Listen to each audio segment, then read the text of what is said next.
नमस्कार. चला आज महाराष्ट्राच्या भूगोलातून एक अनोखी सफर करूया. या माहितीपूर्ण प्रवासात आपण नकाशांच्या मदतीने महाराष्ट्राचा प्रत्येक कानाकोपरा अगदी जवळून पाहणार आहोत. तर मग तयार आहात? सुरुवातच करूया एका आकड्याने 3. आता हे काय असेल तर क्षेत्रफळाच्या दृष्टीने महाराष्ट्र हे आपल्या भारतातलं 3रं सर्वात मोठं राज्य आहे. या एका गोष्टीवरूनच त्याच्या विशालतेची आणि विविधतेची कल्पना येते, नाही का? बरं, आपला हा प्रवास नेमका कसा असेल?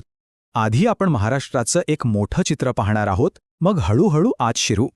आधी कोकण किनारपट्टी, मग सह्याद्रीचा प्रचंड कणा, त्यानंतर दख्खनचं विस्तीर्ण पठार आणि शेवटी राज्याला जिवंत ठेवणाऱ्या नद्या आणि प्रशासकीय विभाग.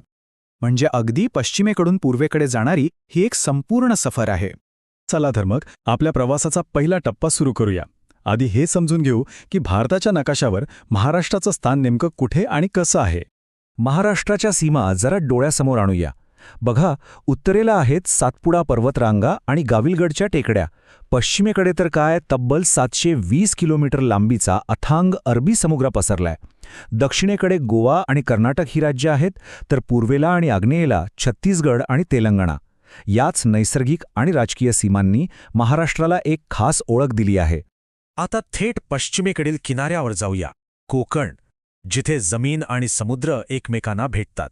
खरं तर हा प्रदेश महाराष्ट्रासाठी एका समृद्ध प्रवेशद्वारासारखाच आहे.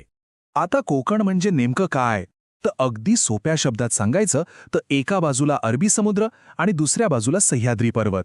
यांच्यामधली जी अरुंद आणि खडकाळ जमिनीची पट्टी आहे ना, तोच हा आपला कोकण. आणि कोकणची खरी ओळख म्हणजे इथली खाजणं, म्हणजेच खारफुटीची जंगलं आणि खारट जमिनी. सोबतच इथल्या असंख्य खाड्या आणि त्यातून वेगाने वाहणाऱ्या लहान नद्या यांनीच तर इथलं जीवन घडवलंय. याच खाड्यांमुळे मासेमारी आणि अगदी प्राचीन काळापासून जलवाहतुकीला चालना मिळाली. ठीक आहे, आता किनाऱ्यावरून थोडं आत आणि वर जाऊया, सह्याद्री पर्वतरांगेकडे. याला महाराष्ट्राचा कणा म्हणतात आणि तो राज्यासाठी एक मोठा जलविभाजक का आहे हे आता समजून घेऊ. हा मुद्दा खूपच महत्त्वाचा आहे. सह्याद्री किनाऱ्याला अगदी समांतर धावतो आणि एका मोठ्या जलविभाजकाचं काम करतो. म्हणजे काय करतो तर तो पडणाऱ्या पावसाचं पाणी अक्षरशः वाटून टाकतो.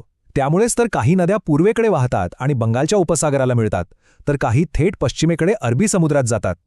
आणि हे बघा, 1646 मीटर्स. विचार करा किती उंच असेल. ही उंची आहे कळसुबाई शिखराची.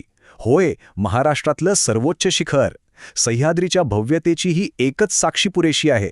जरी सह्याद्री एका नैसर्गिक भिंतीसारखा उभा असला तरी यातून जाण्यासाठी काही मार्गही आहेत. तेच हे आपले घाट, जसा मुंबई नाशिकला जोडणारा थळ घाट किंवा तामिणी आणि आंबा घाट. यांनीच तर ऐतिहासिक काळापासून कोकणाला देशाच्या उर्वरित भागाशी जोडून ठेवलंय. हे फक्त रस्ते नाहीयेत, तर व्यापार आणि संस्कृतीचे प्रवाह आहेत. बरं, आता सह्याद्री ओलांडून पूर्वेकडे उतरूया. आपण आता महाराष्ट्राच्या त्या विस्तीर्ण पठारी प्रदेशात पोहोचलो आहोत, ज्याला देश म्हणूनही ओळखलं जातं. महाराष्ट्र पठार, जे ज्वालामुखीच्या लावारसापासून बनलेल्या बेसॉल्ट खडकाने तयार झाले आहे, त्याला डेक्कन ट्रॅप्स असंही म्हणतात. आणि गंमत म्हणजे राज्याचा बहुतेक सगळा भाग याच पठाराने व्यापलेला आहे. आणि महाराष्ट्राच्या समृद्ध शेतीचं रहस्य ह्याच पठारात दडलंय. इथली जमीन प्रामुख्याने रेगूर आहे, म्हणजेच काळी कसदार मृदा. हिची खासियत म्हणजे ही ओलावा खूप चांगला टिकवून ठेवते. म्हणूनच तर कापूस, ऊस आणि ज्वारीसारख्या पिकांसाठी हा प्रदेश एक नंदनवन आहे. चला, आता या सगळ्या भौगोलिक प्रदेशांना जिवंत ठेवणाऱ्या जलप्रणाली आणि प्रशासकीय रचनेकडे लक्ष देऊया.